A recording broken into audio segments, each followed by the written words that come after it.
Mehtiyevin sensasyon sessiyasında nələr var?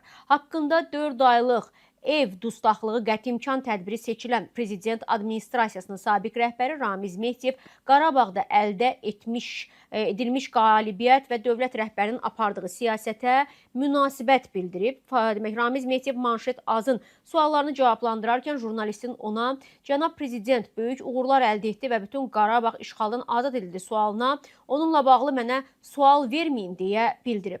Daha sonra isə jurnalistin növbəti dəfə təkidlə "Yəqin ki, bunu böyük uğur kimi qiymətləndirirsiniz" sualına isə "Yenə də deyirəm, o barədə mənə sual verməyin" deyə dəstəyi asıb. İndiki vəziyyətdə Mehtiyevin bu cavabları göstərir ki, Azərbaycan və dövlət rəhbərinin apardığı siyasətə qarşı olub, bir mənalı şəkildə əldə edilmiş uğurlar, nailiyyətlər və bütün dünyanın qəbul etdiyi möhtəşəm Qarabağ zəfəri də onu narahat edib. Qarabağ zəfəri ilə bağlı sualı cavablandırmayan boz kardinal bu zəfər uğrunda şəhid olan 3000-dən çox igidin və qazilərin də haqqını tapdalamış olub, dəyərli izləyicilər. Və o sessiyasını xatırladaq, həmkarımız Əli Vəliyev Manşet Azın baş redaktoru Ramiz Mehtiyev ilə əlaqə saxlayarkən elə ona bu sualları verib, cavabı isə bax gördüyünüz kimi bu sualdan imtina etmək olmaz, bu sualdan qaçmaq olmaz, bu sualla bağlı mənə bu barədə sual verməyin demək olmaz. Çünki burada vətən, Qarabağ, şəhidlərimiz, azadlıq və bu şanlı tarixdir. Buna cavab verməməyin, tutaq ki, sən şəxsi məsələ ilə bağlı cavab verməyə bilərsən,